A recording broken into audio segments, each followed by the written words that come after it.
gentlemen. That was a clip from the newest movie to hit theaters over the weekend, Fantastic Four. Now, this is a remake, a reboot of the original one. So, was it fantastic, or should we ship it to another dimension? Here to tell us is our movie critic, Will Loper. Hi, Will. Good morning. What'd you think? Well, you know, somewhere within this Fantastic Four reboot, it's an okay movie, but in its current final state, by the time the end credits roll, you'll feel like giving your own head some clobbering time. Oh, no. So, yes. Now, the movie begins with Miles Teller and Jamie Bell as Reed Richards and Ben Grimm unlocking the secrets of teleportation.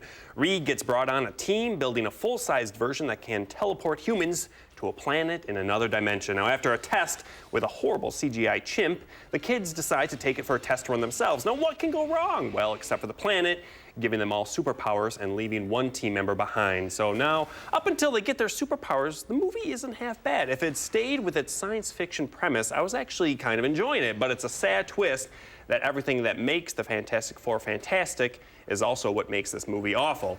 The last third of the movie, where the team puts their powers to use, including stretchy arms, starting on fire, turning invisible, and being a big rocky dude, it's rushed and forces a dramatic payoff that wasn't working toward at all. Well, and it's hard when it's a new cast, I think. You get attached to the original characters, and it's hard to see replacements for them. Do you think that played into it at all? I do, and I think also just having to be dark and gritty and sort of the Nolan effect of superhero movies where they have to make it so dark and serious. I think sometimes superhero movies, you want to have fun, and when you have such a ridiculous, stretchy arms and limbs, it's like, come on, you can't take it that seriously. What rating did you give it? I gave it 2 out of 5 awful CGI chimps. The CGI movie in this is just overall terrible, especially the arms and this poor creation here.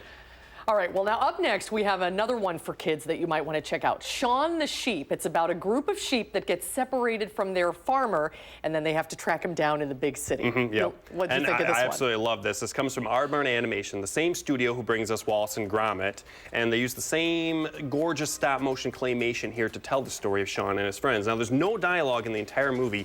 Humans and animals just kind of grunt, and the story is told visually. Now, it's often hilarious, and it's typically brilliant as well. Now, despite not having any words spoken, the movie manages to reference Night of the Hunter, Silence of the Lambs, and skewers the fashion industry, so there's plenty that adults will pick up on that will go right over kids' heads. And this really is the rare kids movie that will appeal to both parents and kids. They're going to have a blast.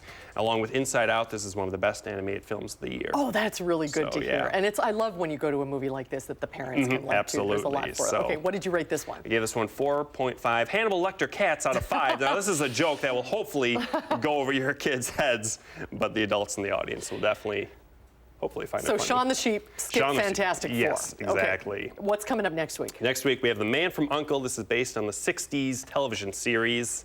Oh, interesting. So, I don't know. We'll see. All right, we're looking forward to that. Yep. All right, thanks a lot, Will. Thank you. We'll be right back.